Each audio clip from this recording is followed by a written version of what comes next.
ಆಮೇನ್. Price lord. ಕರ್ತನಾಮಕ್ಕೆ ಸ್ತೋತ್ರವಾಗಲಿ. ಯೇಸು ಕ್ರಿಸ್ತನ ನಾಮದಲ್ಲಿ ಪುನಃ ಒಂದು ಸಾರಿ ನಿಮ್ಮನ್ನ ಎಲ್ಲರನ್ನೂ ಮನಪೂರ್ವಕವಾಗಿ ನಾವು ಸ್ವಾಗತಿಸ್ತೀವಿ. ಕರ್ತನ ಒಳ್ಳೆಯವರಾಗಿದ್ದಾರೆ, ಕರ್ತನ ಮಾರ್ಪಡದ ದೇವರಾಗಿದ್ದಾರೆ, ದೇವರ ಮಾತು ತಪ್ಪದ ದೇವರಾಗಿದ್ದಾರೆ. ಹಲ್ಲೆಲೂಯಾ. ದೇವರ ನಾಮಕ್ಕೆ ಸ್ತೋತ್ರ. ಪುನಃ ಒಂದು ಸಾರಿ ದೇವರು ನಮ್ಮ ಎಲ್ಲರನ್ನೂ ಒಟ್ಟಾಗಿ ನಾವು ಸೇರಿ ಬರುವಂತೆ ದೇವರು ಕೊಟ್ಟಂತ ಈ ಕೃಪೆಗಾಗಿ ನಾನು ವಂದನೆ ಸಲ್ಲಿಸ್ತಾ ಇದ್ದೆ. ಪ್ರೇರೆ, ಇವತ್ತು ಒಂದು ಸಂಗತಿಗಳನ್ನು ನಾವು ನೋಡ್ಲಿಕ್ಕೆ ಹೋಗುವ. ನಾವು ದೇವರು ಈ ಲೋಕದಲ್ಲಿ ನಮ್ಮನ್ನು ಇಟ್ಟಂತ ಒಂದು ಉದ್ದೇಶ ಇದೆ. ಆದ್ರೆ ನಾನು ನೀನು ಯಾವುದಕ್ಕಾಗಿ ಪ್ರಯಾಸ ಪಡ್ತಾ ಇದ್ದೇವೆ, ಅದು ಯಾವುದಕ್ಕಾಗಿ ನಾವು ಜೀವಿಸ್ತಾ ಇದ್ದೇವೆ, ಯಾವುದಕ್ಕಾಗಿ ನಾವು ಓಡ್ತಾ ಇದ್ದೇವೆ, ನಮ್ಮ ಓಟ ಯಾವುದ ರೂಟಲ್ಲಿ ಓಡ್ತಾ ಇದೆ, ಯಾವ ಮಾರ್ಗದಲ್ಲಿ ನಾವು ಓಡ್ತಾ ಇದ್ದೇವೆ ಅನ್ನೋದು ತುಂಬಾ ಪ್ರಾಮುಖ್ಯವಾದಂಥ ಸಂಗತಿ. ವಿಶೇಷವಾಗಿ ಒಂದು ವ್ಯಕ್ತಿಯನ್ನು ನಾನು ಆರಿಸಿಕೊಂಡಿದ್ದೇನೆ. ಆತನು ಸೇವಕರಾಗಿದ್ದಾರೆ, ಅಷ್ಟು ಮಾತ್ರ ಅಲ್ಲ, ಆತನು ಒಳ್ಳೆ ಪ್ರವಾದಿ ಸಹ ಆಗಿದ್ದಾರೆ. ಆ ಪ್ರವಾದನೆಗಳು ಹೇಗೆ ಅಂತ ಹೇಳಿದ್ರೆ, ಒಂದು ಕಾಲದಲ್ಲಿ ನಾವು ನೋಡ್ತೇವೆ, ಎಲಿಯನ ಕುರಿತಾಗಿ ನಾನು ಮಾತನಾಡ್ತಾ ಇದ್ದೇನೆ. ಒಂದು ಕಾಲದಲ್ಲಿ 1 ವರ್ಷಗಳ ಬರೆದ ಪುಸ್ತಕ 17ನೇ ಅಧ್ಯಾಯದಲ್ಲಿ ನೋಡುವಾಗ ಆ ಕಾಲಘಟ್ಟ ಹೇಗಿತ್ತು ಅಂತ ಹೇಳಿದ್ರೆ, ಯಾರು ಸಹ ಯೆಹೋವನ ಹೆಸರೆತ್ತಿ ಆರಾಧನೆ ಮಾಡಬಾರ್ದು, ಯಾರು ಸಹ ಯೆಹೋವನ ಹೆಸರೆತ್ತಿ ಮಾತನಾಡಬಾರ್ದು. ಯೆಹೋವನ ಹೆಸರು ಯಾರೆಲ್ಲ ಎತ್ತುತ್ತಾರೋ ಅವ್ರನ್ನೆಲ್ಲರನ್ನು ಸೆರೆಮನೆಗೆ ಹಾಕ್ತಾರೆ. ಯೆಜೆಬೆಲಳ ರಾಣಿಯು ಅಂದ್ರೆ ಅಹಾಬನ ಹೆಂಡತಿ. ಹೀಗೆ ಆ ಸಮಯದಲ್ಲಿ ಕಾಲದಲ್ಲಿ ಏನು ನಡೀತಾ ಇತ್ತು ಅಂತಂದ್ರೆ, ದೇವರ ಹೆಸರನ್ನೇ ಎಲ್ಲಾ ಮರೆತು ಬಿಟ್ಟಿದ್ರು. ಅಂತ ಸಮಯದಲ್ಲಿ ದೇವರು ತನ್ನ ವಾಕ್ಯವನ್ನು ಎಲಿಯನಿಗೆ ಕೊಟ್ಟು, ಎಲಿಯನ ಯಾರಿಗೆ ಸಹ ಭಯಪಡದೆ ನೇರವಾಗಿ ಎಲ್ಲಿಗೆ ಹೋಗ್ತಾನಂತ ಇದ್ರೆ, ಅರಸನ ಅರಮನೆಗೆ ಪ್ರವೇಶಿಸಿ ಅರಸನ ಮುಂದೆ ನಿಂತು ಮಾತನಾಡಲಿಕ್ಕೆ ಆರಂಭ ಮಾಡ್ತಾನೆ. ಏನಂತಿದ್ರೆ, ನಾನು ಸೇವಿಸುವ ದೇವರು ನಾನು ಹೇಳುವ ಹೊರತು, ಅಥವಾ ನಾನು ದೇವರ ಉದ್ದೇಶ, ದೇವರ ಸೇವಕನಾದಂತ ನಾನು ಹೇಳುವಂತ ಹೊರತು, ನಾನು ಏನಂತಿದ್ರೆ ಅಪ್ಪಣೆ ಕೊಡದ ಹೊರತು ಮಳೆಯಾಗಲಿ ಮಂಜಾಗಲಿ ಬೀಳುವುದಿಲ್ಲ. ಯಾರ ಹೆಸರು ಎತ್ತುತ್ತಾ ಇದ್ದಾನೆ? ಯೆಹೋವನ ಹೆಸರು ಎತ್ತಿ ಮಾತನಾಡ್ತಾ ಇದ್ದಾನೆ. ಯಾರು? ಎಲಿಯ. ಆ ಕಾಲಗಳು, ಆ ದಿನಮಾನಗಳು ಹೇಗಿತ್ತು? ಯೆಹೋವನ ಹೆಸರೆತ್ತಿ ಮಾತನಾಡಬಾರ್ದು, ಯೆಹೋವನ ಹೆಸರು ಹೇಳಿ ಪ್ರಾರ್ಥನೆ ಮಾಡಬಾರ್ದು. ಯಾಕೆ ಅಂತ ಹೇಳಿದ್ರೆ, ಈ ಅನ್ಯ ದೇಶದಲ್ಲಿ ಅಥವಾ ಅನ್ಯ ಜನಾಂಗಗಳಿಂದ ಬಂದಂತ ಈ ಅಹಾಬನ ಹೆಂಡತಿಯಾದ ಆಗಿದ್ಲು ಯಾರು? ಎಲಿಜಬೆತಳು. ಅವಳು ಏನ್ ಮಾಡ್ತಾಳೆ ಅಂತ ಹೇಳಿದ್ರೆ, ತಾನು ಬರುವಾಗ ಅಲ್ಲಿ ದೇವತೆಗಳನ್ನು, ಅಷ್ಟು ಮಾತ್ರಗಲ್ಲ, ಆ ದೇವತೆಗೆ ಪೂಜೆ ಮಾಡ್ತಾ ಇರುವಂತ ಪ್ರವಾದಿಗಳನ್ನು ಸಹ ಅವಳು ಕರೆದುಕೊಂಡು ಬರ್ತಾಳೆ. ಬಾಳ್ ಎಂಬ ದೇವತೆಯನ್ನು ಅವಳು ಪೂಜೆ ಮಾಡೋಳಾಗಿದ್ದು. ಹೀಗೆ ದೇವರ ವಾಕ್ಯ ಹೇಳ್ತದ, ದೇವಚನರೇ, ಅಹಾಬನು ಕಾಲದಲ್ಲಿ ಅರಸನಾಗಿದ್ದ, ಇಡೀ ಜನಾಂಗಗಳನ್ನ ಆತನು ಏನು ಮಾಡ್ತಾನೆ? ನಡಗಿಸ್ತಾ ಇದ್ದ. ಅಂತ ಸಮಯದಲ್ಲಿ ಯೆಹೋವನ ಹೆಸರೆತ್ತಿ ಪ್ರಾರ್ಥನೆ ಮಾಡಬಾರ್ದು, ಯೆಹೋವನ ಹೆಸರೆತ್ತಿ ಮಾತನಾಡಬಾರ್ದು ಇರುವಂತ ಆ ಕಾಲಮಾನಗಳಲ್ಲಿ ಎಲಿಯನ ನೇರವಾಗಿ ಹೋಗಿ ದೇವರನ್ನ ಹೆಸರೆತ್ತಿ ಮಾತನಾಡ್ತಾ ಇದ್ದಾನೆ.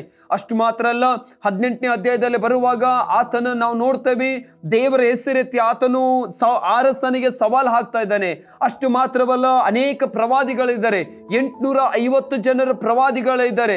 ಒಂದು ಅಶ್ವದೇವತೆಯ ಪ್ರವಾದಿಗಳು, ಇನ್ನೊಂದು ಸೈಡಲ್ಲಿ ಏನಂದ್ರೆ ಬಾಳ ದೇವತೆಯ ಪ್ರವಾದಿಗಳಿದ್ದಾರೆ. ಹೀಗೆ 850 ಜನರ ಪ್ರವಾದಿಗಳಿಗೆ ಸವಾಲು ಹಾಕ್ತಾನೆ. ಏನು ಸವಾಲು ಅಂತ? ಅರಸನಿಗೆ ಸವಾಲು ಹಾಕ್ತಾ ಇದ್ದಾನೆ. ಪ್ರೇರೆ, ನಾನು ಹೇಳ್ತಾ ಇದ್ದಾನೆ, ಅರಸನು ಮತ್ತೆ ಆ 450 ಪ್ರವಾದಿಗಳು ಒಂದು ಸೈಡ್ ಇದ್ದಾರೆ, ಇಡೀ ಜನರು ಒಂದು ಸೈಡ್ ಇದ್ದಾರೆ. ಆದ್ರೆ ಎಲಿಯನು ಮಾತ್ರ ಒಂದು ಸೈಡ್ ಇದ್ದಾನೆ. ಅಷ್ಟು ಒಂದು ಧೈರ್ಯವುಳ್ಳಂತ ವ್ಯಕ್ತಿ, ಅಷ್ಟೊಂದು ದೇವರಿಗೋಸ್ಕರ ಮುಂದೆ ಹೋದಂತ ವ್ಯಕ್ತಿ, ದೇವರಿಗೋಸ್ಕರ ಜೀವಿಸುವಂತ ವ್ಯಕ್ತಿಯಾದಂತ ಎಲಿಯನು, ಆದ್ರೆ ಯಾವುದೇ ಒಂದು ಶಬ್ದ ಕೇಳಿ ಈಗ ಭಯದಿಂದ ತನ್ನ ಜೀವದ ರಕ್ಷಣೆಗಾಗಿ ಓಡುತ್ತಾ ಇದ್ದಾನೆ. ಒಂದು ದಿವಸ ಅರಸನ ಮುಂದೆ ನಿಂತು ಮಾತನಾಡದಂತ ವ್ಯಕ್ತಿ, ಒಂದು ದಿವಸ ಏನಂದ್ರೆ ಎಲ್ಲಾ ಪ್ರವಾದಿಗಳ ಮುಂದೆ ಸವಾಲು ಹಾಕದಂತ ವ್ಯಕ್ತಿ, ಇಡೀ ಇಸ್ರಾಯೇಲ್ ಜನರಿಗೆ ಸವಾಲು ಹಾಕದಂತ ವ್ಯಕ್ತಿ. ನೀವು ಯಾರನ್ನು ಸೇವಿಸ್ತಾ ಇದ್ದೀರಿ? ಒಂದು ವೇಳೆ ಯೆಹೋವನ ದೇವರಾದ್ರೆ ಯೆಹೋವನ ಸೇವಿಸಿರಿ, ಬಾಳ ದೇವತೆ ದೇವರಾದ್ರೆ ಆತನನ್ನು ಸೇವಿಸಿರಿ ಅಂತೇಳಿ ಅಲ್ಲಿ ಯಜ್ಞವೇದಿಯನ್ನು ಕಟ್ತಾರೆ. ಅವನು ಹೇಳ್ತಾನೆ, ಯಜ್ಞವೇದಿಯನ್ನು ಕಟ್ಟಿರಿ, ಆದ್ರೆ ಬೆಂಕಿ ಹತ್ತಿಸಬಾರದು. ನಿಮ್ಮ ದೇವರಿಗೆ ನೀವು ಪ್ರಾರ್ಥನೆ ಮಾಡ್ರಿ, ನಿಮ್ಮ ಬಾಳೆ ದೇವತೆಗೆ ನೀವು ಪ್ರಾರ್ಥನೆ ಮಾಡ್ರಿ, ನನ್ನ ದೇವರಿಗೆ ನಾನು ಪ್ರಾರ್ಥನೆ ಮಾಡ್ತೇನೆ. ಒಂದು ವೇಳೆ ನಿಮ್ಮ ದೇವರು ನಿಮ್ಮ ಪ್ರಾರ್ಥನೆ ಕೇಳಿ ಬೆಂಕಿ ಅಂತ ತರಿಸುವುದಾದ್ರೆ, ಅಥವಾ ಬೆಂಕಿ ಬಂದು ಆ ಯಜ್ಞವೇದವನ್ನು ದಹಿಸುವುದಾದ್ರೆ ಖಂಡಿತವಾಗಿ ನಿಮ್ಮ ದೇವರೇ ದೇವರು. ಒಂದು ವೇಳೆ ನನ್ನ ದೇವರು ನನ್ನ ಪ್ರಾರ್ಥನೆ ಕೇಳಿ ಆತನು ಪರಲೋಕದಿಂದ ಬೆಂಕಿ ತರಿಸುವುದಾದ್ರೆ ನನ್ನ ದೇವರೇ ನಿಜವಾದ ದೇವರು ಅಂತೇಳಿ ಹೀಗೆ ಸವಾಲು ಹಾಕಿದಂತ ಎಲಿಯನು ಒಂದು ದಿವಸ 19ನೇ ಅಧ್ಯಾಯದಲ್ಲಿ ಕೆಲವು ವಚನಗಳನ್ನು ಓದ್ತಾ ಇದ್ದೇವೆ, ಕೇಳ್ರಿ. 19ನೇ ಅಧ್ಯಾಯ ಅದರ 1ನೇ ವಚನದಲ್ಲಿ, ಎಲಿಯನು ಎಲ್ಲಾ ಪ್ರವಾದಿಗಳನ್ನು ಕತ್ತಿಯಿಂದ ಸಂಹರಿಸಿದನು. ಅವನು ಮಾಡಿದಂತ ಬೇರೆ ಎಲ್ಲಾ ಕಾರ್ಯಗಳನ್ನು ಅಹಾಬನು ಯೆಜೆಬೆಲಳಿಗೆ ತಿಳಿಸಿದಾಗ ಆಕೆಯು ಎಲಿಯನ ಬಳಿಗೆ ದೂತರನ್ನು ಕಳುಹಿಸಿ ಅವನಿಗೆ, ನೀನು ಪ್ರವಾದಿಗಳ ಪ್ರಾಣವನ್ನು ತೆಗೆದ ಹಾಗೆ ನಾಳೆ ಇಷ್ಟು ಹೊತ್ತಿಗೆ ನಾನು ನಿನ್ನ ಪ್ರಾಣ ತೆಗೆಯದೆ ಹೋದರೆ ದೇವತೆಗಳು ನನಗೆ ಬೇಕಾದನ್ನು ಮಾಡಲು ಎಂದು ಹೇಳಿ ಕಳಿಸುತ್ತಾಳೆ. ಅವಳೊಂದು ಮಾತನ್ನು ಹೇಳ್ತಾ ಇದ್ದಾಳೆ, ನೀನು ಪ್ರವಾದಿಗಳ ಪ್ರಾಣ ತೆಗೆದಲ್ಲ, ನಾಳೆ ಇಷ್ಟು ಹೊತ್ತಿಗೆ ನಿನ್ನ ಪ್ರಾಣವನ್ನು ತೆಗೆದಂತ ಸವಾಲು ಹಾಕ್ತಿದ್ದಾಳೆ. ಆ ಸವಾಲಿಗೆ ಎಲಿಯನು ಭಯ ಪಡ್ತಾ ಇದ್ದಾನೆ, ಭಯಪಟ್ಟು ಓಡ್ತಾ ಇದ್ದಾನೆ. ಎಲ್ಲಿಗೆ ಓಡ್ತಾ ಇದ್ದಾನೆ ಅಂತ ಹೇಳಿದ್ರೆ, ಜೀವ ರಕ್ಷಣೆಗೋಸ್ಕರ ಓಡ್ತಾ ಇದ್ದಾನೆ. ತನ್ನ ಪ್ರಾಣವನ್ನು ಕಾಪಾಡಿಕೊಳ್ಳೋಕ್ಕೋಸ್ಕರ, ತನ್ನ ಜೀವವನ್ನು ಉಳಿಸಿಕೊಳ್ಳೋದಕ್ಕಾಗೋಸ್ಕರ ಆತನ ಏನ್ ಮಾಡ್ತಿದ್ದಾನೆ, ಓಡ್ತಾ ಇದ್ದಾನೆ. ದೇವರ ವಾಕ್ಯ ಹೇಳ್ತದೆ 3ನೇ ವಚನದಲ್ಲಿ, ಅವನು ಇದನ್ನು ಕೇಳಿರುವುದು ತನ್ನ ಪ್ರಾಣ ರಕ್ಷಣೆಗಾಗಿ ಅಲ್ಲಿಂದ ಹೊರಟು ಯೆಹೂದ ಬೆಸ್ಬಕ್ಕೆ ಬಂದು ಅಲ್ಲಿ ತನ್ನ ಸೇವಕನನ್ನು ಬಿಟ್ಟು ತರುವಾಯ ತಾನೊಬ್ಬನಾಗಿ ಅರಣ್ಯದೊಳಗೆ ಒಂದು ದಿವಸ ಪ್ರಯಾಣದಷ್ಟು ದೂರ ಹೋಗಿ ಒಂದು ಜಾಲಿ ಗಿಡದ ಕೆಳಗೆ ಕೂತುಕೊಂಡು ಮರಣವನ್ನು ಅಪೇಕ್ಷಿಸಿದನು. ಯಾವ ವ್ಯಕ್ತಿ ಅಂತ ಹೇಳಿದ್ರೆ, ಈತನು ಧೈರ್ಯಶಾಲಿಯಾದಂಥ ವ್ಯಕ್ತಿ, ಎಲ್ಲರನಿಗೆ ಸವಾಲು ಹಾಕುವಂಥ ದೇವ ಮನುಷ್ಯನೊಂದು ಪ್ರವಾದಿ. ಆತನು ಆ ಹೆಂಗಸಿನ ಮಾತು ಕೇಳಿ ಅಥವಾ ಎಜೆಬ್ದಳ ಮಾತನ್ನು ಕೇಳಿ, ದೇವರ ವಾಕ್ಯ ಹೇಳ್ತದೆ, ಆ ಮಾತಿನ ನಿಮಿತ್ತವಾಗಿ ಈತನ ತನ್ನ ಪ್ರಾಣ ರಕ್ಷಣೆಗಾಗಿ ಓಡ್ತಾ ಇದ್ದಾನೆ. ಅದಕ್ಕೆ ದೇವರು ಹೇಳ್ತಾರೆ, ಎಲಿಯನೇ, ನೀ ಎಷ್ಟೊಂದು ಅದ್ಭುತ ಮಾಡಿದೆಯಲ್ಲ, ಎಷ್ಟೊಂದು ಮಹತ್ಕಾರ್ಯ ಮಾಡಿದೆಯಲ್ಲ, ಆದ್ರೆ ಒಬ್ಬರ ಮಾತಿನ ನಿಮಿತ್ತವಾಗಿ ನೀನು ಯಾಕೆ ಭಯಪಟ್ಟಿ? ಹಿಂದಾಗುವುದು ಅಂತ ಅದ್ಭುತಗಳನ್ನು ಮರೆತು ಬಿಟ್ಟ. ಆತನು ಹೇಳಿದಂತೆ 3.5 ವರ್ಷ ಮಳೆ ಬರಲಿಲ್ಲ. ಮತ್ತೆ ಪುನಃ ಆತನು ಹೇಳ್ತಾ ಇದ್ದಾನೆ, ಈಗ ನಾ ಮಳೆ ಕರೆದ ಆಹಾಬನಿಗೆ ಹೇಳ್ತಾ ಇದ್ದಾನೆ, ಈಗ ಮಳೆ ಬರೋದು, ನೀನು ಬೇಗನೆ ರದ್ದಾತಿ, ಏನಂದ್ರೆ ಊರಿಗೆ ಸೇರ್ಕೋ ಅಂತೇಳಿ. ಹಾಗೆ ಅವನು ಹೇಳ್ದಂಗೆ ಮಳೆ ಬಂತು, ಅವನು ಪ್ರಾರ್ಥನೆ ಮಾಡ್ದಂಗೆ ಬೆಂಕಿ ಸಹ ಬಂತು. ಇದೆಲ್ಲ ಮಾಡಿದಂಥ ವ್ಯಕ್ತಿ ಓಡ್ತಾ ಇದ್ದಾನೆ. ಎಲ್ಲಿಗೆ ಓಡ್ತಾ ಇದ್ದಾನೆ? ರಕ್ಷಣೆಗಾಗಿ ಓಡ್ತಾ ಇದ್ದಾನೆ. ಅಷ್ಟು ಮಾತ್ರ ಅಲ್ಲ, ಆತನು ಹೇಳ್ತಾ ಒಂದು ಜಾಲಿಯ ಗಿಡದ ಕೆಳಗೆ ಮಲಗಿಕೊಂಡು ತನ್ನ ಮರಣವನ್ನು ಅಪೇಕ್ಷಿಸ್ತಾ ಇದ್ದ. ಅಯ್ಯೋ ದೇವರೇ, ನಂಗೆ ಜೀವನ ಸಾಕಾಯ್ತು ದೇವರೇ. ಇವತ್ತು ನಾವು ಎಷ್ಟು ಜನ ಎನಿಸ್ತಾ ಇದ್ದೇವೆ, ನಿಂಗೆ ಯಾಕೆ ಜೀವನ ಸಾಕಾಗ್ತಾ ಇದೆ ಗೊತ್ತುಂಟು? ದೇವರ ಮಾರ್ಗದಲ್ಲಿ ಬಿಟ್ಟ ಕಾರಣ. ದೇವರನ್ನೇ ಕರೆದಂತ ಒಂದು ಉದ್ದೇಶ ಇದೆ, ಆ ಉದ್ದೇಶ ಬಿಟ್ಟು ಹೋದ ಕಾರಣ ನಿನಗೆ ಎಲ್ಲ ಸಹ ಅಪಾಯಗಳು ಬರ್ತಾ ಇದೆ, ಆಪತ್ತುಗಳು ಬರ್ತಾ ಇದೆ, ನಿನಗೆ ಬಲಹೀನತೆಗಳು ಆಗ್ತಾ ಇದೆ. ಆಪತ್ತುಗಳು ಬರ್ಬೋದು, ಅಪಾಯ ಬರ್ಬೋದು, ಆದರೆ ದೇವರ ಮಾರ್ಗದಲ್ಲಿ ನಡೆಯುವಾಗ, ದೇವರಿಗೋಸ್ಕರ ಜೀವಿಸುವಾಗ, ದೇವರಿಗೋಸ್ಕರ ಓಡುವಾಗ, ದೇವರೇ ನಿನಗೆ ಅವರು ಸಂಗಡ ಇದ್ದು ದೇವರು ನಿನಗೆ ಜಯವನ್ನು ಕೊಡ್ತಾರೆ, ದೇವರು ನಿನಗೆ ಬಲವನ್ನು ಕೊಡ್ತಾರೆ. ಇಸ್ರಾಯೇಲ್ ಜನರು ಐಗುಪ್ತ ದೇಶದ ದೇವ ಜನರನ್ನು ನೋಡ್ತವೆ. ಅವರು ಹಾಲು ಜೇನು ಹರಿಯುವಂತ ಕಾನಾನ್ ದೇಶಕ್ಕೆ ನಡೆಯುವಾಗ ಅವರಿಗೆ ಸಂಕಟ ಬರಲಿಲ್ಲ ಅಂತಿಲ್ಲ, ಆಪತ್ತುಗಳು ಬರಲಿಲ್ಲ ಅಂತ ಏನಿಲ್ಲ, ಅಪಾಯಗಳು ಬರಲಿಲ್ಲ ಅಂತ ಏನಿಲ್ಲ. ಹಗಲು ರಾತ್ರಿ ಮೇಘ ಸಂಭವವಾಗಿ, ಅಗ್ನಿ ಸಂಭವವಾಗಿ ಅವರು ನಡೆಸಿದಂತ ದೇವರು ಇವತ್ತು ನಿನ್ನನ್ನು ನಡೆಸಲಿಕ್ಕೆ ಅವರು ಶಕ್ತರಲ್ಲವ? ಎಲಿಯ ನಡೆಸಲಿಕ್ಕೆ ಅವರು ಶಕ್ತರಾಗಿದ್ರು. ದೇವರ ವಾಕ್ಯ ಹೇಳ್ತದೆ ಏನಂತ, ಅಂದು ಇಸ್ರಾಯೇಲ್ ಜನರನ್ನು ಐಗುಪ್ತ ದೇಶದಿಂದ ಬಿಡಿಸಿದಂತ ನಾನು ಇಂದಿನವರೆಗೆ ರೆಸ್ಟ್ ಮಾಡಿದ್ದಂತ ಇಲ್ಲ ಅಂತೇಳಿ. ಅದಕ್ಕೆ ಕೀರ್ತನೆಗಾರನು ಹೇಳ್ತಾನೆ, ದೇವರ ವಾಕ್ಯ ಹೇಳ್ತದೆ, ದೇವ ಜನರೇ, ಆತನು ಇಸ್ರಾಯೇಲ್ ಕಾಯುವಾತನು ತೂಕಡಿಸಲ್ಲ, ನಿದ್ರಿಸಲ್ಲ, ನಿನ್ನನ್ನು ಕಾಯುವಾತನು ಯೆಹೋವನೇ ಅಂತೇಳಿ. ಹಾಗಾದ್ರೆ ಇವತ್ತು ನಮ್ಮನ್ನು ಕಾಯುವಾತನು ದೇವರಾಗಿರುವಾಗ ನಾವು ಯಾವುದಕ್ಕಾಗಿ ಓಡ್ತಾ ಇದ್ದೇವೆ? ಇವತ್ತು ಲೋಕಕ್ಕಾಗಿ ಓಡ್ತಾ ಇದ್ದೇವಾ ಅಥವಾ ದೇವರಿಗಾಗಿ ನಾವು ಓಡ್ತಾ ಇದ್ದೇವೆ? ಲೋಕಕ್ಕಾಗಿ ಜೀವಿಸ್ತಾ ಇದ್ದೇವಾ?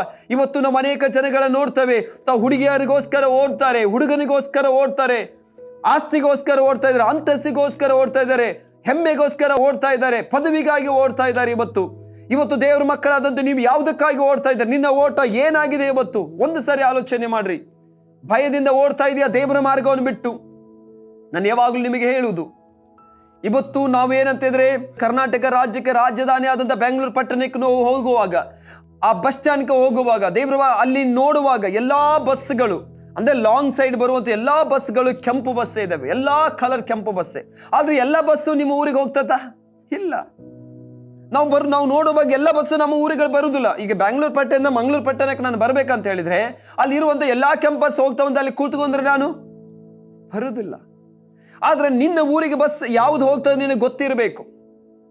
ಅದೇ ಪ್ರಕಾರ ಈ ಲೋಕದಲ್ಲಿ ಅನೇಕ ಮಾರ್ಗಗಳಿದೆ, ಆದ್ರೆ ನಿನ್ನ ಮಾರ್ಗ ಯಾವುದು? ದೇವರ ಮಾರ್ಗ ಯಾವುದು? ನೀತಿಯ ಮಾರ್ಗ ಯಾವುದು? ಬೆಳಕಿನ ಮಾರ್ಗ ಯಾವುದು? ಸತ್ಯದ ಮಾರ್ಗ ಯಾವುದು? ನೀ ತಿಳಿದುಕೊಳ್ಬೇಕು. ಅದಕ್ಕೆ ದೇವರ ವಾಕ್ಯ ಹೇಳ್ತದೆ, ನಾನೇ ಮಾರ್ಗವು ಸತ್ಯವು ಜೀವವಾಗಿದ್ದೇನೆ ಅಂತೇಳಿ. ಇವತ್ತು ನಾನು ನೀನು ದೇವರ ಮಾರ್ಗದಲ್ಲಿ ನಡಿಬೇಕು. ದೇವ ಜನರು ಇವತ್ತು ಲೋಕಕ್ಕಾಗಿ ಓಡುವುದಲ್ಲ, ಆಸ್ತಿಯಾಗಿ ಓಡುವುದಲ್ಲ, ಅಂತಸ್ತಿಗಾಗಿ ಓಡುವುದಲ್ಲ. ನಾನು ನೀನು ಓಡಬೇಕಾದಂಥದ್ದು, ನಾನು ನೀನು ಇವತ್ತು ಜೀವಿಸಬೇಕಾದ ಯೇಸುವಿಗಾಗಿ. ಇವತ್ತು ಅನೇಕ ಲೋಕದಲ್ಲಿ ಅನೇಕ ಮಾರ್ಗಗಳಿದೆ, ಆದರೆ ಕರ್ತನಿಗಾಗಿ ಹೋರಾಡುವವರು, ಕರ್ತನಿಗಾಗಿ ನಿಲ್ಲುವವರು ಯಾರಿದ್ದಾರೆ ಅಂತ ಕರ್ತನ ಕೇಳ್ತಾನೆ. ಇವತ್ತು ನನಗೋಸ್ಕರ ಜೀವಿಸುವಂತ ದೇವ ಮಕ್ಕಳೇ, ನನಗೋಸ್ಕರ ಹೋರಾಡುವಂತ ದೇವ ಮಕ್ಕಳೇ, ದೇವ್ರ ವಾಕ್ಯ ಹೇಳ್ತದೆ ನಾನು ನಿಮ್ಮ ಸಂಗಡ ಇರ್ತೇನೆ. ಅದಕ್ಕೆ ದೇವ್ರ ವಾಕ್ಯ ಹೇಳ್ತದೆ, ಯುಗದ ಸಮಾಪ್ತಿಯೊಳಗೂ ಎಲ್ಲಾ ದಿವಸ ನಾನು ನಿಮ್ಮ ಸಂಗಡ ಇದ್ದೇನೆ. ದೇವರ ಮಾರ್ಗದಲ್ಲಿ ನಡೆಯುವಾಗ, ದೇವರ ಮಾರ್ಗದಲ್ಲಿ ಓಟ ಓಡುವಾಗ, ಈ ಲೋಕದಲ್ಲಿ ನಮಗೆ ಜಾಸ್ತಿ ಸಮಯ ಇಲ್ಲ ದೇವ ಜನರೇ. ಕ್ರಿಸ್ತನ ಬರುವಂತ ಸಮಯ ಹತ್ತಿರವಾಗಿದೆ, ಈ ಲೋಕ ನಾಶವಾಗುವಂತ ಸಮಯ ಹತ್ತಿರವಾಗಿದೆ. ದೇವ ಮಕ್ಕಳ ವಾಕ್ಯವನ್ನು ಕೇಳುವಂತ ದೇವ ಮಕ್ಕಳೇ, ನೀವು ಬೇಗನೆ ದೇವರ ಕಡೆ ತಿರುಗಿಕೊಡ್ರಿ, ದೇವರ ಮಾರ್ಗದ ಕಡೆ ನಡೀರಿ. ದೇವರ ವಾಕ್ಯ ಹೇಳ್ತದೆ, ಯುಗದ ಸಮಾಪ್ತಿಯೊಳಗೂ ಎಲ್ಲಾ ದಿವಸ ನಾನು ನಿಮ್ಮ ಸಂಗಡ ಇದ್ದೇನೆ ಅಂತ ಹೇಳಿ. ನೀತಿಯ ಮಾರ್ಗದಲ್ಲಿ ನಡೆದಂತ ಯೋಷಪ್ಪನ ಸಂಗಡ ಅರಮನೆ ಒಳಗೆ ಆತನ ಕೆಲಸ ಮಾಡುವಂತ ಸಮಯದಲ್ಲಿ, ಪೊಟಿಫರನ ಕೈಯಲ್ಲಿ ಕೆಲಸ ಮಾಡುವಂತ ಸಮಯದಲ್ಲಿ ದೇವರು ಇರ್ಲಿಲ್ವಾ? ದೇವರ ವಾಕ್ಯ ಹೇಳ್ತದೆ, ಯೋಷಪ್ಪನ ಸಂಗಡ ದೇವರು ಇದ್ದ ನಿಮಿತ್ತವಾಗಿ ಪೊಟಿಫರನ ಮನೆಯನ್ನು ದೇವರು ಆಶೀರ್ವದಿಸಿದ್ರು ಅಂತ ಹೇಳಿ. ಯಾರ ನಿಮಿತ್ತವಾಗಿ? ಯೋಷಪ್ಪನ ಸಂಗಡ ದೇವರ ಇದ್ದ ನಿಮಿತ್ತವಾಗಿ ಪೊಟಿಫರನ ಮನೆ ಅಭಿವೃದ್ಧಿ ಬಂತು. ಅಷ್ಟು ಮಾತ್ರವಲ್ಲ, ಅದೇ ಸಮಯದಲ್ಲಿ ಅವನನ್ನು ಒದ್ದು ಎಲ್ಲಿ ಹಾಕ್ತಾರೆ? ತಪ್ಪಾದ ಅಪವಾದ ಅವನ ಮೇಲೆ ಹೊರಿಸಿ, ಅವನು ಮಾಡದ ತಪ್ಪನ್ನು ಮಾಡಿದಿ ಅಂತ ಹೇಳಿ ಅವನು ಸೆರೆಗೆ ಹಾಕ್ತಾರೆ, ಸೆರೆಮನೆ ಒಳಗ್ತಾರೆ, ಜೈಲಿಗೆ ಹಾಕ್ತಾರೆ. ಆ ಸೆರೆಮನೆಯಲ್ಲಿ ಸಹ ದೇವ್ರ ವಾಕ್ಯ ಹೇಳ್ತತೆ, ಯೋಷಪ್ಪನ ಸಂಗಡ ಯೆಹೋವನು ಇದ್ದದರಿಂದ ಸೆರೆಯ ಯಜಮಾನನು ಚಿಂತಿಸಲಿಲ್ಲ, ಯಾವುದಕ್ಕೂ ಚಿಂತಿಸಲಿಲ್ಲ. ಹಾಗಾದ್ರೆ ಅರಮನೆಯಲ್ಲಿ ಒಳಗೆ ನೀನು ಇರುವಾಗಲೂ ನಿನ್ನ ಸಂಗಡ ಇರುವಾತನ ದೇವರು, ಈ ಸೆರೆಮನೆಗೆ ಹೋದ್ರು ಸಹ ಸೆರೆಮನೆ ಒಳಗೆ ಇರುವಾತನ ದೇವರು. ಅಂದ್ರೆ ನೀತಿಯ ಮಕ್ಕಳು, ನೀತಿ ನ್ಯಾಯವಾಗಿ ಜೀವಿಸುವಂತ ಮಕ್ಕಳು, ನೀನು ಎಲ್ಲಿ ಇರ್ತೀಯೋ ದೇವರು ನಿನ್ನ ಸಂಗಡ ಇರ್ತಾರೆ. ಹಾಗಾದ್ರೆ ನೀನು ನಡೆಯುವಂತ ಮಾರ್ಗ ಯಾವ ಮಾರ್ಗವಾಗಿದೆ? ನೀನು ಹೋಗುವಂತ ರೂಟ್ ಯಾವುದಾಗಿದೆ? ಅದಕ್ಕೆ ದೇವರ ವಾಕ್ಯ ಹೇಳ್ತತೆ, ಯೆಶಾಯ ಬರೆದ ಪ್ರವಾದನೆ ಗ್ರಂಥದಲ್ಲಿ ಒಂದು ವಾಕ್ಯವನ್ನು ಓದಿಕೊಳ್ಳುವ. ಯೆಶಾಯ ಬರೆದ ಪ್ರವಾದನೆ ಗ್ರಂಥ 55ನೇ ಅಧ್ಯಾಯ ಅದರದ್ದು 8ನೇ ವಚನ, ಒಂದು ವಚನ ಹೀಗೆ ಹೇಳ್ತದೆ. ಏನಂತ ದೇವರ ವಾಕ್ಯ? ನಿಮ್ಮ ಆಲೋಚನೆಗಳು ನನ್ನ ಆಲೋಚನೆಗಳಲ್ಲ, ನಿಮ್ಮ ಮಾರ್ಗಗಳು ನನ್ನ ಮಾರ್ಗಗಳಲ್ಲ. ಓದ್ತಾ ಇದ್ದೇನೆ ನಿಮಗೋಸ್ಕರ. 8ನೇ ವಚನ, ಯೆಹೋವನು ಹೀಗನ್ನುತ್ತಾನೆ, ನನ್ನ ಆಲೋಚನೆಗಳು ನಿಮ್ಮ ಆಲೋಚನೆಗಳಲ್ಲ, ನಿಮ್ಮ ಮಾರ್ಗಗಳು ನನ್ನ ಮಾರ್ಗವಲ್ಲ. ಭೂಮಿ ಮೇಲೆ ಆಕಾಶ. ದೇವರ ವಾಕ್ಯ ಹೇಳ್ತಾರೆ, ನಿನ್ನ ಆಲೋಚನೆಗಳು ನನ್ನ ಆಲೋಚನೆ ಅಲ್ಲ, ನಿನ್ನ ಮಾರ್ಗಗಳು ನನ್ನ ಮಾರ್ಗ ಅಲ್ಲ. ನೀನು ಯಾವ ಮಾರ್ಗದಲ್ಲಿ ನಡೀತಾ ಇದ್ದಿ, ಯಾವ ಮಾರ್ಗದಲ್ಲಿ ಜೀವಿಸ್ತಾ ಇದ್ದಿ? ದೇವ ಮಕ್ಕಳೇ, ಇವತ್ತು ನಾನು ನೀನು ಯೇಸು ಸ್ವಾಮಿಯ ಮಾರ್ಗದಲ್ಲಿ ಜೀವಿಸ್ತಾ ಇದ್ದೇವಾ ಅಥವಾ ಲೋಕದ ಮಾರ್ಗದಲ್ಲಿ ಜೀವಿಸ್ತಾ ಇದ್ದೇವೆ? ಒಂದು ಆಲೋಚನೆ ಮಾಡ್ರಿ. ಯಾವುದಕ್ಕಾಗಿ ಪ್ರಯಾಸ ಪಡ್ತಾ ಇದ್ದಿ, ಯಾವುದಕ್ಕಾಗಿ ತೌಕ ಪಡ್ತಾ ಇದ್ದಿ, ಯಾವುದಕ್ಕಾಗಿ ನೀನು ಮುಂದೆ ಹೋಗ್ತಾ ಇದ್ದಿ? ಇವತ್ತು ದೇವರ ಮಕ್ಕಳಾದಂತ ನಾವು ಲೋಕಕ್ಕಾಗಿ ಜೀವಿಸೋರಾಗಬಾರ್ದು. ನಾನು ನೀನು ಜೀವಿಸಬೇಕು ಪರಲೋಕ ರಾಜ್ಯಕ್ಕಾಗಿ. ಅದಕ್ಕೆ ಮತ್ತಾಯ ಬರೆದ ಪುಸ್ತಕದಲ್ಲಿ 6ನೇ ಅಧ್ಯಾಯ 33ನೇ ವಚನದಲ್ಲಿ ದೇವರ ವಾಕ್ಯ ಹೇಳ್ತದೆ, ನೀನು ಮೊದಲು ಯಾವುದಕ್ಕಾಗಿ ತೌಕ ಪಡು? ದೇವರ ರಾಜ್ಯಕ್ಕಾಗಿ, ನೀತಿಗಾಗಿ ತೌಕ ಪಡುವಾಗ ನಿನಗೆ ಬೇಕಾದಂತ ಎಲ್ಲವನ್ನು ಕರ್ತನೆ ನಿನಗೆ ಒದಗಿಸಿಕೊಡ್ತಾನೆ. ಇವತ್ತು ನಮ್ಮ ಮಾರ್ಗ ಯಾವುದಾಗಿದೆ? ಯಾವುದಕ್ಕಾಗಿ ಓಡ್ತಾ ಇದ್ದೀರಾ? ಯಾವುದಕ್ಕಾಗಿ ಪ್ರಯಾಸ ಪಡ್ತಾ ಇದ್ದೀರಾ? ನಿಮಗೆ ಓಡುವಂತ ಒಂದು ವ್ಯಕ್ತಿ ಎಲಿಯನು ತನ್ನ ಪ್ರಾಣ ರಕ್ಷಣೆಗಾಗಿ ಓಡ್ತಾ ಇದ್ದಾನೆ. ಅವನೊಂದು ಒಳ್ಳೆ ಸೇವೆ ಕೊಡಲ್ಪಟ್ಟಿದೆ, ಆ ಸೇವೆಯನ್ನು ಬಿಟ್ಟು ಓಡ್ತಾ ಇದ್ದಾನೆ. ಯಾಕೆ? ಅವಳನ್ನು ಕೊಂದು ಬಿಡ್ತಾಳೆ. ಆದ್ರೆ ದೇವರ ಮಕ್ಕಳು ಒಂದು ಆಲೋಚನೆ ಮಾಡಬೇಕು.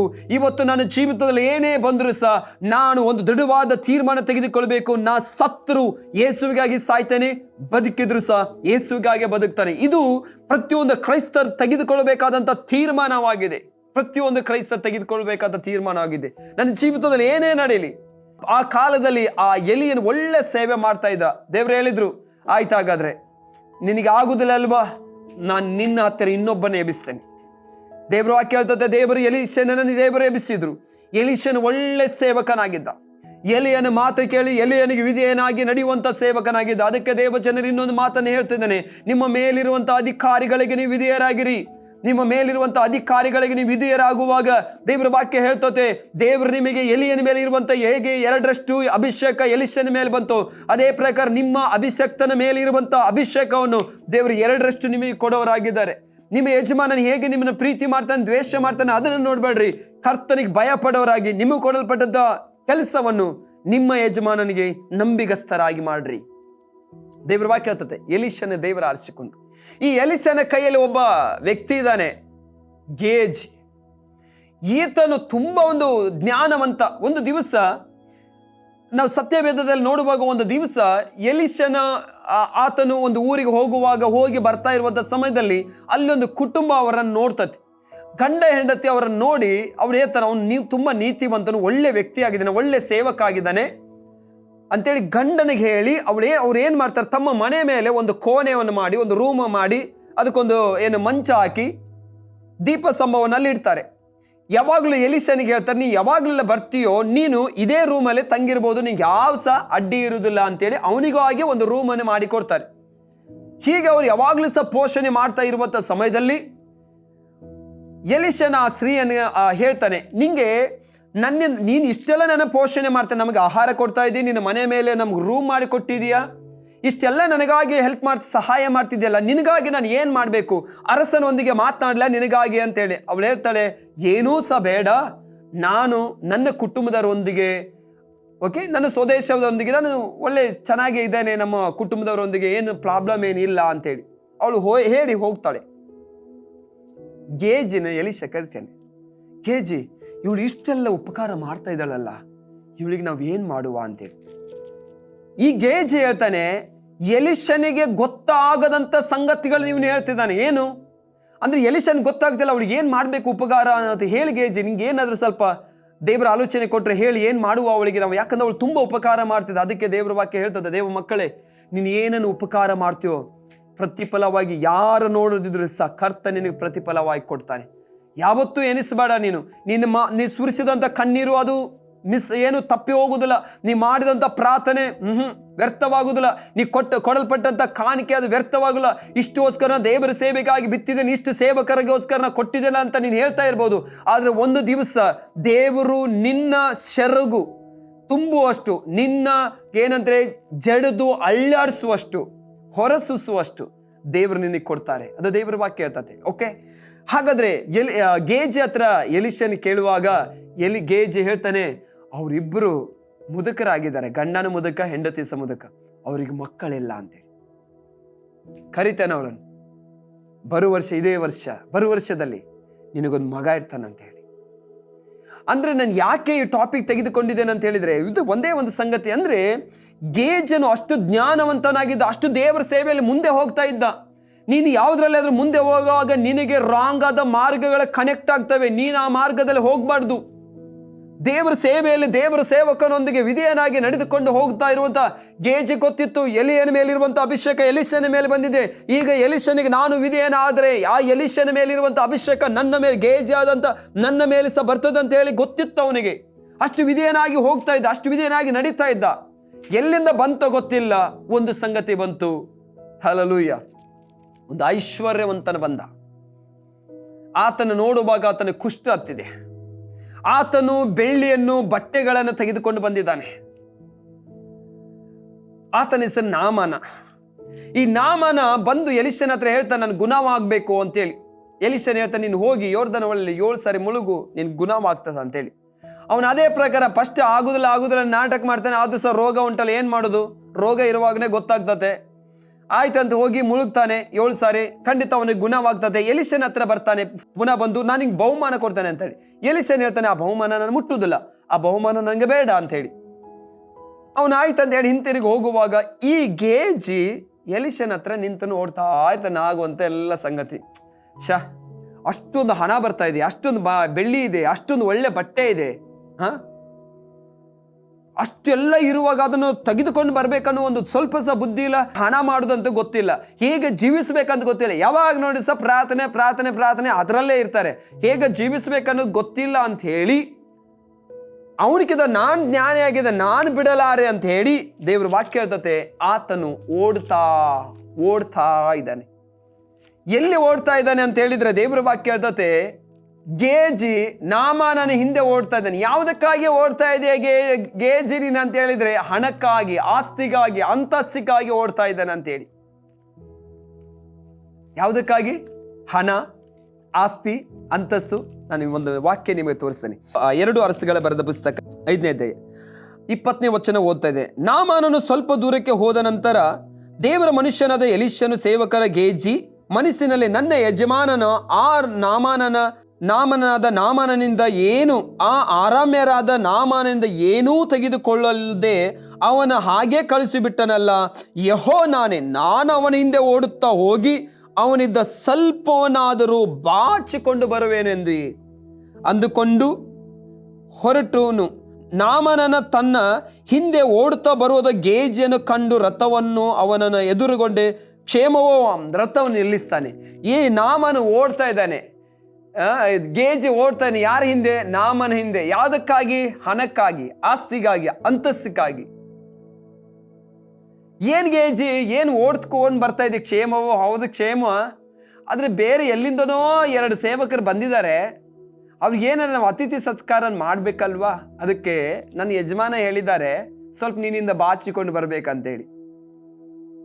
ಹಾಗೆ ಅದನ್ನು ತೆಗೆದುಕೊಂಡು ಬರ್ತಾನೆ. ಅವನು ಹೇಳ್ತಾನೆ, ಸ್ವಲ್ಪ ತೆಗೆದುಕೊಂಡು 2 ತಲಾಂತರ ಕೊಂಡು ಹೋಗ್ಬೋದಲ್ಲ ನೀನು ಅಂತ ಹೇಳಿ 2 ಸೇವಕರ ಮೇಲೆ ಹೊರಿಸಿ. ಅಂದ್ರೆ ಅದು ಎಷ್ಟು ವೇಟ್ ಇರ್ದೇನೆ ಆಲೋಚನೆ ಮಾಡ್ರಿ.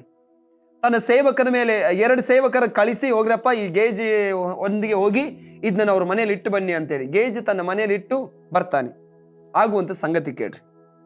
ಈಗ ಅವನು ಬರ್ತಾನೆ, ಓಕೆ, 25ನೇ ವಚನ. ಅವರು ಹೋದ ನಂತರ ಇವನು ತನ್ನ ಯಜಮಾನನ ಬಳಿಗೆ ಬಂದನು. ಎಲಿಷನು ಅವನನ್ನು, ಗೇಜಿ, ಎಲ್ಲಿಗೆ ಹೋಗಿ ಬಂದಿ ಎಂದು ಕೇಳಿದನು. ಅದಕ್ಕೆ ಅವನು, ನಿನ್ನ ಸೇವಕನಾದ ನಾನು ಎಲ್ಲಿಗೂ ಹೋಗಲಿಲ್ಲ ಎಂದು ಉತ್ತರ ಕೊಟ್ಟನು. ಆಗ ಎಲಿಷನು ಅವನಿಗೆ, ಒಬ್ಬನು ರಥದಿಂದ ಇಳಿದು ಬಂದು ನಿನ್ನನ್ನು ಎದುರುಗೊಂಡು, ನನ್ನ ಜ್ಞಾನ ದೃಷ್ಟಿಗೆ ಕಾಣಿಸಲಿವೆಂದು ಎನಿಸುತ್ತೀಯೋ? ದ್ರವ್ಯಾಶೆಗಳು, ಬಟ್ಟೆಗಳು, ಎಣ್ಣೆ, ತೋಪುಗಳ, ದ್ರಾಕ್ಷ ತೋಟಗಳು, ಕುರಿದನಗಳು, ದಾಸ ದಾಸಿಯ ಜನವು, ಇವುಗಳನ್ನು ಸಂಪಾದಿಸೋಕೆ ಇದು ಸಮಯವೋ? ನಾಮಾನನ ಕುಷ್ಠವು ನಿನ್ನನ್ನು ನಿನ್ನ ಸಂತಾನದವರನ್ನು ಸದಾಕಾಲ ಹಿಡಿದಿರುವುದು ಅಂದನು. ಕೂಡಲೇ ಅವನಿಗೆ ಕುಷ್ಠ ಹತ್ತಿತ್ತು. ಅವನು ಹಿಮದಂತೆ ಬಿಳುಪಾಗಿ ಅವನ ಸನ್ನಿಧಿಯಿಂದ ಹೊರಟು ಹೋದನು. ಗೇಜಿ ಒಳ್ಳೆ ಸೇವಕನಾಗಿದ್ದ. ನಾನು ಅದಕ್ಕೆ ನಿಮಗೊಂದು ಉದಾಹರಣೆ ಕೊಟ್ಟೆ. ಆ ಸ್ತ್ರೀಗೆ ಮಕ್ಕಳಿಲ್ಲದ ಸಮಯದಲ್ಲಿ ಎಲಿಷನಿಗೆ ಗೊತ್ತಾಗ್ತಾ ಇಲ್ಲ ಏನು ಹೆಲ್ಪ್ ಮಾಡೋದು. ಅವನು ಗೇಜಿ ಕರೆದೆ, ಏನು ಹೆಲ್ಪ್ ಮಾಡೋದು ಅವಳಿಗೆ? ಅವಳು ಇಷ್ಟೊಂದು ಉಪಕಾರ ಮಾಡ್ತಿದ್ದಾಳಲ್ಲ ನಮಗೆ ಅಂತೇಳಿ. ಅವಳಿಗೆ ಕೇಳಿದ, ಅವಳು ಏನು ಬೇಡ ಅಂತ ಹೇಳ್ತಿದ್ದ. ನಾವು ಏನು ಮಾಡಬೇಕು, ನಿಂಗೆ ಏನು ಆಲೋಚನೆ ಬರ್ತತೆ? ಗೇಜಿ ಹೇಳಿದ, ಅವರಿಬ್ರು ಗಂಡ ಹೆಂಡತಿ ಮುದುಕರಾಗಿದ್ದಾರೆ, ಅವ್ರಿಗೆ ಮಕ್ಕಳಾಗಬೇಕಂತ. ಅಷ್ಟು ಒಳ್ಳೆ ಜ್ಞಾನವಂತ ವ್ಯಕ್ತಿ, ಒಂದು ಒಳ್ಳೆ ಸೇವೆಯಲ್ಲಿ ಮೂವ್ ಆಗ್ತಾ ಇದ್ದ, ಒಳ್ಳೆ ಸೇವೆ ಮಾರ್ಗದಲ್ಲಿ ನಡೀತಾ ಇದ್ದ. ಇನ್ನೇನು ದೇವರ ಆಶೀರ್ವಾದ ಎಲಿಷನ ಮೇಲೆ ಇರುವಂತ ಅಭಿಷೇಕ ಅವನ ಮೇಲೆ ಬರಬೇಕು, ಎಲಿಷನಿಗಿರುವಂತ ಅಧಿಕಾರ ಅವನ ಮೇಲೆ ಬರಬೇಕು ಅಂತೇಳಿ ದೇವರು ಕೊಡ್ಬೇಕಂತ ಹೇಳುವಾಗನೇ ಹತ್ತಿರ ಬರುವಾಗನೇ ರಾಂಗ್ ಮಾರ್ಗದಲ್ಲಿ ಹೋಗ್ಲಿಕ್ಕೆ ಆರಂಭವಾದ. ದೇವರ ಮಕ್ಕಳಾದಂಥ ನೀವು ದೇವರ ಮಾರ್ಗದಲ್ಲಿ ನಡೆಯುವಾಗ ಅನೇಕ ಮಾರ್ಗಗಳು ನಿಮಗೆ ಕನೆಕ್ಟ್ ಆಗಿರ್ತವೆ. ಅನೇಕ ಮಾರ್ಗಗಳು ನೋಡುವಾಗ ಚೆನ್ನಾಗೇ ಇರ್ತವೆ, ಆದ್ರೆ ನೀನು ಆಲೋಚನೆ ಮಾಡ್ಬೇಕು, ಇದು ರಾಂಗ್ ಆದ ಮಾರ್ಗ, ತಪ್ಪಾದ ಮಾರ್ಗ, ರಾಂಗ್ ಕಲೆಕ್ಷನ್. ಯಾವತ್ತೂ ಕನೆಕ್ಟ್ ಆಗ್ಬಾರ್ದು, ಅದನ್ನ ಡಿಸ್ಕನೆಕ್ಟ್ ಮಾಡ್ರಿ, ಆ ಮಾರ್ಗವನ್ನು ಬಿಟ್ಟು ಬನ್ರಿ. ಗೇಜಿ ಓಡಿ ಹೋದ. ಯಾಕೆ? ನಾ ಸ್ವಲ್ಪ ಬೆಳ್ಳಿಯನ್ನು ಬಾಚಿಕೊಂಡು ಬರ್ತೇನೆ, ಸ್ವಲ್ಪ ಒಳ್ಳೆ ಬಟ್ಟೆಗಳನ್ನು ಬಾಚಿಕೊಂಡು ಬರ್ತೇನೆ, ಸ್ವಲ್ಪ ಆಸ್ತಿಯನ್ನು ಮಾಡಿಕೊಳ್ತೇನೆ, ಸ್ವಲ್ಪ ಅಂತಸ್ತನ್ನು ಮಾಡಿಕೊಳ್ತೇನೆ, ಸ್ವಲ್ಪ ಹಣವನ್ನು ಮಾಡಿಕೊಳ್ತೇನೆ, ಸ್ವಲ್ಪ ಹೊಗಳಿಕೆಯನ್ನು ಮಾಡಿಕೊಳ್ತೇನೆ. ಇದಕ್ಕಾಗಿ ಗೇಜಿ ಪ್ರಯಾಸ ಪಟ್ಟ, ಓಡಿ ಹೋದ. ಆದ್ರೆ ಎಲ್ಲವನ್ನು ಕಳೆದುಕೊಂಡು ಬಿಟ್ಟ. ಹಣ ಹೋಯ್ತು, ಆಸ್ತಿ ಹೋಯ್ತು, ಅಂತಸ್ತು ಹೋಯ್ತು, ಎಲ್ಲ ಹೋಯ್ತು. ಅಷ್ಟು ಮಾತ್ರವಲ್ಲ, ಒಳ್ಳೆ ಸೇವಕನಾಗಿ ಸೇವೆ ಮಾಡ್ತಿದ್ದ, ಆ ಸೇವೆಯಿಂದ ಸಹ ಹೊರಗೆ ಬಂದ. ಅಷ್ಟು ಮಾತ್ರವಲ್ಲ ದೇವಜನರೇ, ರೋಗವನ್ನು ಹತ್ತಿಸಿಕೊಂಡ. ಇವತ್ತು ನಾವು ಯಾವುದಕ್ಕಾಗಿ ಓಡ್ತಾ ಇದ್ದೇವೆ? ಯಾವುದಕ್ಕಾಗಿ ನೀನು ಪ್ರಯಾಸ ಪಡ್ತಾ ಇದ್ದಿ? ಯಾವುದಕ್ಕಾಗಿ ಪ್ರಯಾಸ ಪಡ್ತಾ ಇದ್ದಿ? ದೇವರಿಗಾಗಿ ನೀನು ಏನಾದರೂ ಬಿಡ್ಲಿಕ್ಕೆ ತೀರ್ಮಾನ ಮಾಡ್ತಾ ಇದೀಯಾ, ಅಥವಾ ಅದರ ಹಿಂದೆ ಮಾರ್ಗಗಳನ್ನು ಚೇಂಜ್ ಮಾಡ್ತಾ ಇದೆಯಾ? ದೇವ್ರ ವಾಕ್ಯದ ನಾನೇ ಮಾರ್ಗ, ಸತ್ಯ, ಜೀವ. ನೀನು ನನ್ನ ಮಾರ್ಗದಲ್ಲಿ ಬರಬೇಕು. ಒಂದೇ ಒಂದು ಮಾರ್ಗ ಇರುವುದು. ಅನೇಕ ಮಾರ್ಗದಿಂದ ಯೇಸು ಸ್ವಾಮಿಗೆ ಕನೆಕ್ಟ್ ಆಗುವುದಿಲ್ಲ. ಪರಲೋಕಕ್ಕೆ ಮಾರ್ಗಗಳು. ಯೇಸು ಸ್ವಾಮಿ ಪರಲೋಕಕ್ಕೆ ಹೋಗ್ಬೇಕಂದು, ಸಮಾಧಾನಕ್ಕೆ ಹೋಗ್ಬೇಕಾ, ನೆಮ್ಮದಿಗೆ ಹೋಗ್ಬೇಕಾ, ವಿಶ್ರಾಂತಿಗೆ ಹೋಗ್ಬೇಕಾ, ನೀನು ಒಂದೇ ಒಂದು ಮಾರ್ಗ ಇದೆ, ಅದು ಯೇಸು ಸ್ವಾಮಿ ಆಗಿದ್ದಾರ ಮಾರ್ಗ. ಯೇಸು ಸ್ವಾಮಿ ನಂಬುವಾಗ ಮಾರ್ಗವನ್ನು ಕಂಡುಕೊಳ್ತೀಯ. ದೇವ್ರ ವಾಕ್ಯ ಹೇಳ್ತದೆ, ದೇವ ಜನರೇ, ಇವತ್ತು ನಾವು ಯಾವುದಕ್ಕಾಗಿ ಜೀವಿಸ್ತದೆ, ಯಾವುದಕ್ಕಾಗಿ ನಮ್ಮ ಓಡ್ತಾ ಇದ್ದೇವೆ? ಹಲ್ಲೆಲೂಯ. ಮದುವೆ ಮಾಡಿಕೊಡುದು, ಏನು ಆಸ್ತಿ ಮಾಡೋದು, ಅಂತಸ್ತು ಮಾಡೋದು, ಹೆಸರು ಮಾಡಿಕೊಳ್ಳೋದು, ಇದಕ್ಕಾಗಿ ನಾವು ಓಡ್ತಾ ಇದ್ದೇವಾ? ಯಾವುದಕ್ಕಾಗಿ ಪ್ರಯಾಸ ಪಡೋದು? ಯಾವುದಕ್ಕಾಗಿ ಇವತ್ತು ನಾವು ಓಡ್ತಾ ಇದ್ದೇವೆ? ನಮ್ಮ ಓಟ ಏನಾಗಿದೆ? 2 ತಿಮೋತಿ ಬರೆದ ಪುಸ್ತಕದಲ್ಲಿ 4ನೇ ಅಧ್ಯಾಯ ಅದರ 7ನೇ ವಚನದಲ್ಲಿ ಕೆಲವು ಮಾತುಗಳನ್ನು ಪೌಲನು ಯಾವುದಕ್ಕಾಗಿ ನಾನು ಓಡ್ತಾ ಇದ್ದೇನೆ, ಯಾವುದಕ್ಕಾಗಿ ನಾನು ಓಟವನ್ನು ಓಡಿದ್ದೇನೆ ಅಂತ ಹೇಳಿ ಕೆಲವು ವಚನಗಳನ್ನು ನಿಮ್ಮ ಮುಂದೆ ಇಡ್ಲಿಕ್ಕಾಗಿ ಹೋಗ್ತೇನೆ. 2 ತಿಮೋತಿಗಳ ಬರೆದ ಪುಸ್ತಕ 4ನೇ ಅಧ್ಯಾಯದಲ್ಲಿ 7ನೇ ವಚನದಿಂದ ನಾನು ಓದ್ತಾ ಇದ್ದೇನೆ. ನನ್ನ ಶ್ರೇಷ್ಠ ಹೋರಾಟವನ್ನು ಮಾಡಿದ್ದೇನೆ, ನನ್ನ ಓಟವನ್ನು ಕಡೆಗಾಣಿಸಿದ್ದೇನೆ, ಕ್ರಿಸ್ತನಲ್ಲಿ ನಂಬಿಕೆಯನ್ನು ಕಾಪಾಡಿಕೊಂಡಿದ್ದೆ, ನೀತಿವಂತರಿಗೆ ದೊರಕುವ ಜಯಮಾಲೆ ನನಗುಂಟು. 6ನೇ ವಚನದಲ್ಲಿ ಹೇಳ್ತಾನೆ, ಈಗಲೇ ಪ್ರಾಣದ್ರವ್ಯನಾಗಿ ಅರ್ಪಿತನಾಗುತ್ತಾ ಇದ್ದೇನೆ, ನಾನು ಹೊರಟು ಹೋಗಬೇಕಾದ ಸಮಯ ಸಮೀಪಕ್ಕೆ ಬಂದಿದೆ, ಶ್ರೇಷ್ಠವಾದ ಹೋರಾಟವನ್ನು ನಾನು ಮಾಡಿದ್ದೇನೆ, ನನ್ನ ಓಟವನ್ನು ಕಡೆಗಾಣಿಸಿದೆ, ನನ್ನ ಓಟವನ್ನು ನಾನು ಓಡಿ ಮುಗಿಸಿದ್ದೇನೆ. ಯಾವುದಕ್ಕಾಗಿ ಪೌಲ ನೀನು ಓಡಿದಿ? ಯಾವುದಕ್ಕಾಗಿ ನೀನು ಶ್ರೇಷ್ಠ ಹೋರಾಟವನ್ನು ಮಾಡಿದೆ ಅಂತ ಹೇಳಿದ್ರೆ, ಆತ್ಮ ಸೇವೆ, ಸಭೆ, ಇದಕ್ಕಾಗಿ ಆತನು ಓಟ ಓಡಿದ, ಇದಕ್ಕಾಗಿ ಆತನು ತನ್ನ ಜೀವವನ್ನೇ ಕೊಟ್ಟ, ಇದಕ್ಕಾಗಿ ತನ್ನ ಪ್ರಾಣವನ್ನೇ ಕೊಟ್ಟ. ದೇವ ಮಕ್ಕಳೇನೆ ನನಗೆ ಕೇಳುವಂಥ ದೇವ ಜನರೇ, ಇವತ್ತು ನೀನು ಯಾವುದಕ್ಕಾಗಿ ಓಡ್ತೇ? ದೇವರ ವಾಕ್ಯ ಹೇಳ್ತದೆ, ಏನಂದ್ರೆ ನೀತಿಯ ಜಯಮಾಲೆ ನನಗಿದೆ. ಕೆಳಗೆ ವಚನದ 8ನೇ ವಚನ, ನೀತಿವಂತರಿಗೆ ದೊರಕುವ ಜಯಮಾಲೆಯು ಮುಂದೆ ನನಗೆ ಸಿದ್ಧವಾಗಿದೆ, ಅದನ್ನು ನೀತಿಯುಳ್ಳ ನ್ಯಾಯಾಧಿಪತಿಯಾಗಿರುವ ಕರ್ತನು ಆ ದಿನದಲ್ಲಿ ನನಗೆ ಕೊಡುವನು, ನನಗೆ ಮಾತ್ರವಲ್ಲದೆ ತನ್ನ ಪ್ರತ್ಯಕ್ಷತೆಯನ್ನು ಪ್ರೀತಿಸುವವರು ಎಲ್ಲರಿಗೆ ಕೊಡುವನು. ಏನಂತೆ? ನೀತಿವಂತರಿಗೆ ದೊರಕುವ ಜಯಮಾಲೆ ನನಗೆ ಮುಂದೆ ಕಾದು ಕೂತಿದೆ. ಇವತ್ತು ನೀನು ಯಾವುದಕ್ಕಾಗಿ ಪ್ರಯಾಸ ಪಡ್ತಾ ಇದೀಯ, ಯಾವುದಕ್ಕಾಗಿ ಓಡ್ತಾ ಇದೆಯಾ, ಒಂದು ಆಲೋಚನೆ ಮಾಡ್ರಿ. ಅದಕ್ಕೆ ಮತ್ತಾಯ ಬರೆದ ಪುಸ್ತಕ 6ನೇ ಅಧ್ಯಾಯ 33ನೇ ವಚನದಲ್ಲಿ ಹೇಳ್ತತೆ, ನೀನು ಮೊದಲು ದೇವರ ರಾಜ್ಯಕ್ಕಾಗಿ ನೀತಿಗಾಗಿ ತೌಕಪಡು, ನೀನು ಓಡು ದೇವರ ರಾಜ್ಯಕ್ಕಾಗಿ, ದೇವರ ನೀತಿಗಾಗಿ ಓಡು. ದೇವರನಿಗೆ ಎಲ್ಲವನ್ನು ಅನುಗ್ರಹಿಸುವವನಾಗಿದ್ದಾನೆ. ಪ್ರೀತಿಯುಳ್ಳ ದೇವ ಮಕ್ಕಳೇ, ನಮ್ಮ ಓಟವನ್ನು ನಾವು ಓಡಬೇಕು. ಯಾವುದಕ್ಕಾಗಿ? ಪೇತ್ರನು ಹೇಳ್ತಾನೆ ಏನಂತಿದ್ರೆ, ಈ ಲೋಕದಲ್ಲಿ ನಾವು ಯಾತ್ರಿಕರಾಗಿದ್ದೇವೆ. ಈ ಲೋಕ ನಮಗೆ ಶಾಶ್ವತವಾಗಿಲ್ಲ. ಈ ಲೋಕವನ್ನು ಸಂಪಾದನೆ ಮಾಡ್ಲಿಕ್ಕೋಸ್ಕರ ತವಕ ಪಡ್ಬೇಡ್ರಿ, ದೇವರಿಗೋಸ್ಕರ ತವಕ ಪಡ್ರಿ. ಬೇಕಾದನ್ನ ದೇವರೇ ನಿಮಗೆ ಕೊಡ್ತಾರೆ. ನಾವು ನೋಡ್ತೇವೆ, ಮನುಷ್ಯನ ಸೃಷ್ಟಿ ಮಾಡೋಕ್ಕಿಂತ ಮುಂಚಿತವಾಗಿ ದೇವರು ಮನುಷ್ಯನಿಗೆ ಅಗತ್ಯ ಏನು ಬೇಕೋ ಎಲ್ಲವನ್ನ ಮಾಡಿಟ್ಟಿದ್ದಾರೆ. ಇವತ್ತು ನೀವು ದೇವರಿಗೋಸ್ಕರ ತವಕ ಪಡುವಾಗ ದೇವರು ನಿಮಗೋಸ್ಕರ ಎಲ್ಲವನ್ನು ಕೊಡ್ತಾರೆ. ಪ್ರಾರ್ಥಿಸುವ. ಪ್ರೀತಿಯುಳ್ಳ ಪರಲೋಕದ ತಂದೆ, ನಿನಗೆ ಸ್ತೋತ್ರ ಸ್ವಾಮಿ. ಒಳ್ಳೆ ಸಮಯ ಕೊಟ್ಟಿದ್ದಕ್ಕಾಗಿ ಸ್ತೋತ್ರ. ದೇವರಿ ವಾಕ್ಯವನ್ನು ಕೇಳುವಂಥ ಪ್ರತಿಯೊಬ್ಬರಿಗಾಗಿ ಪ್ರಾರ್ಥನೆ ಮಾಡ್ತಾ ಇದ್ದೀವಿ. ಅವರು ಲೋಕ, ಆಸ್ತಿ, ಅಂತಸ್ತು, ಹಣಕ್ಕಾಗಿ, ಕರ್ತನೆ, ಹೊಗಳಿಕೆಗಾಗಿ, ಪದವಿಗಾಗಿ ಓಡದೆ ದೇವರೇ ನಿನ್ನ ರಾಜ್ಯಕ್ಕಾಗಿ ಓಡುವಂತೆ ದೇವರೇ ಅಪ್ಪ ಕರ್ತನೆ, ಜಯಮಾಲೆ ಹೊಂದಿಕೊಳ್ಳುವುದಕ್ಕಾಗಿ ಓಡುವಂತೆ ಸ್ವಾಮಿ ಸಹಾಯ ಮಾಡ್ರಿ ದೇವರೇ. ಪ್ರತಿಯೊಬ್ಬರು ನಿನ್ನ ನಂಬಿದಂಥ ಪ್ರತಿಯೊಂದು ಮಕ್ಕಳು ದೇವರೇ ಕರ್ತನಿಗಾಗಿ ಶ್ರೇಷ್ಠ ಹೋರಾಟವನ್ನು ಮಾಡುವಂತೆ ದೇವರೇ, ಅವರು ಓಟವನ್ನು ಕನೆಗಾಣಿಸುವಂತೆ, ಅವ್ರಿಗೆ ಸಿಗಬೇಕಾದಂಥ ಹೊಗಳಿಕೆ, ಅವ್ರಿಗೆ ಸಿಗಬೇಕಾದಂಥ ಮಾನ, ಅವ್ರಿಗೆ ಸಿಗಬೇಕಾದಂಥ ಮಹಿಮೆ ಅದು ಕರ್ತನಾದ ಯೇಸು ಕ್ರಿಸ್ತನ ಮೂಲಕವೇ ಅವ್ರಿಗೆ ಸಿಗಲ್ಪಡುವಂತೆ ಸಹಾಯ ಮಾಡ್ರಿ ಏನೋ ಪ್ರಾರ್ಥಿಸುತ್ತೇವೆ. ಹೋಗುವಂಥ ಮಾರ್ಗದಲ್ಲಿ ಕಷ್ಟ, ದುಃಖ, ವೇದನೆಗಳೆಲ್ಲ ಇರ್ಬೋದು, ಅದೆಲ್ಲವನ್ನು ಮರೆತು ಕರ್ತನನ್ನು ನಂಬಿ ಕರ್ತನ ಮೇಲೆ ದೃಷ್ಟಿಯನ್ನಿಟ್ಟು ತಮ್ಮ ಓಟವನ್ನು ಕಡೆಗಾಣಿಸುವಂತೆ ಸಹಾಯ ಮಾಡ್ರಿ ಏನೋ ಪ್ರಾರ್ಥಿಸ್ತಾ ಇದ್ದೇವೆ. ಪ್ರತಿಯೊಬ್ಬರನ್ನ ಆಶೀರ್ವದಿಸು, ಸಹಾಯ ಮಾಡು, ಬಲಪಡಿಸಿ. ಎಲ್ಲ ಮಹಿಮೆ ಘನತೆ ನಿನಗೆ ಸಲ್ಲಿಸ್ತಾ ಇದ್ದೇವೆ.